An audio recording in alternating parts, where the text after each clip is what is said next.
25 nama sakamtu ani buddeen barabaraati jedhee dubbachuu danda'a. Yesuus Kiristoos akkas jedhee dubbateera. Yohaannis 5:33 hanga 35. 26 eenyutu du'aa ka'uun ana jedhee dubbachuu danda'a. Nama sakamtu raajii sakamtu Yohaannis 11:25. 27 nama sakamtu ani waaqarraan ergame jedhee dubbachuu danda'a. Yohaannis 8:42. Yohaannis 16:27. 28 nama sakamtu yookiis raajii sakamtu qulqulluu waaqayyo jedhamee qulqullaadha jedhamee waamame qulqulluu kan cubbuu hin qabne jedhamee waamame Yesuus Kiristoos malee. Yohaannis 8:46. 29 Yesuus Kiristoos Abrahaamiin durayyuu himuusaa dubbateera. Abrahaamiif Yesuus Kiristoos gidduu kan jiru dhaloota 42. akkas jechuun baay'ee walirraa fagoo jira. Yesuus Kiristoos ani tureera Abrahaam utuu hin jirin iyyuu Abrahaam utuu hin dhalatin iyyuu ani jiran ture jedhee dubbateera. Wangeela Yohaannis 8:58. 30 Yesuus Kiristoos ani tikseen gaariin jedhee dubbateera. Eenyuyyuu immoo ani tiksee namaati jedhee dubbachuu danda'u. Macaafa faarfannaa 23:1 Waaqayyo tiksee kootii anumaa hin dhabuudha. Waaqa malee eenyuyyuu tiksee namaa ta'uu danda'u. Yesuus Kiristoos ana tikseen gaariin jedhee dubbateera. Yohaannis 10:14. 31 Yesuus Kiristoos anaaf Waaqayyo tokko jedhee dubbateera. Namni kamiyyuu raajiin kamiyyuu aniif Waaqayyo tokko jedhee dubbachuu hin danda'u. Yohaannis 10:32 nama sakamtu du'aa ka'uunis jireenyis ana jedhee dubbate. Yesuus Kiristoos garuu du'aa ka'uun jireenyis ana jedhee dubbateera.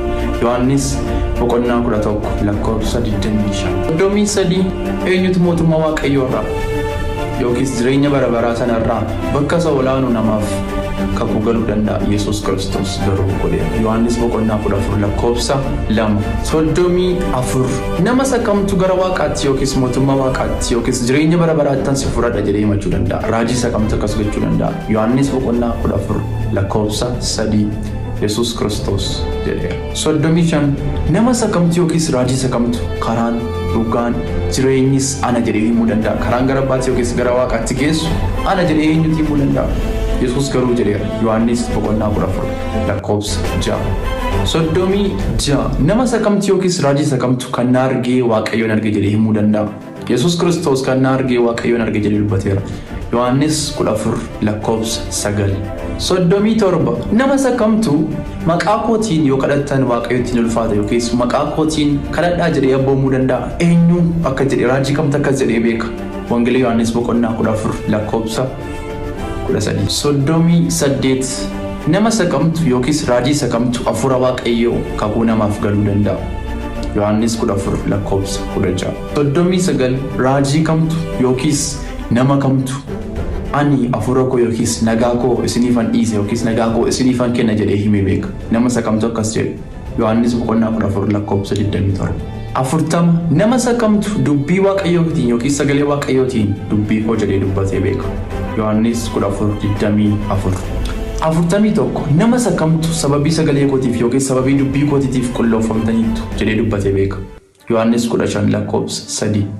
42 nama sakamtu wanta eenyuyyuu godhee hin beekneen godhe jedhee dubbatee himee beeka. Eenyu jedhee beeka. Yohaannis 15:24. 43 nama sakamiif yookiis raajii sakamiif hafuurri qulqulluun dhugaa hin ba'a yookiis ni beeksisa jedhameefii beeka. Yohaannis 15:24. 44 nama sakam yookiis raajii sakam hafuurri qulqulluun dhugaa hin ba'a yookiis ni ulfeessa jedhameefii beeka. Wangeela Yohaannis 16:15.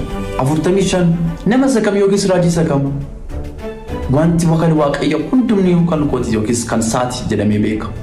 Yohaannis 16:15. 46 eenyutu biyya lafaa hundayyuu mo'eera jedhee himee beeka. Eenyutu biyya lafaa hundayyuu mo'eera jedhe. Yohaannis 16:33. 47 eenyutu yookiis nama kamtu yookiis raajii kamtu abbaa malee dhalate hafuura qulqulluun. Wangeela Maatiyos 1:21 kaastanii. 48 nama sakamtu raajii sakamtu uumama hunda kan ture jedhamee beeka. Yohaannis boqonnaa 17 lakkoofsa 24. 49 nama sakamtu mootummaan koo isa biyya lafaa kanaa miti, mootummaan koo isa kan biyya lafaa kanaa miti jedhee dubbatee beeka. Yohaannis boqonnaa 18 lakkoofsa 36. 50 raajii kamiin yookiis nama sakamiin jalatti ergamootii hidhatii 12 yookiis ergamootii 72,000 argamanii beeku yookiis ajajanii beeku. Wangeela Maatiyos boqonnaa 26 lakkoofsa 53.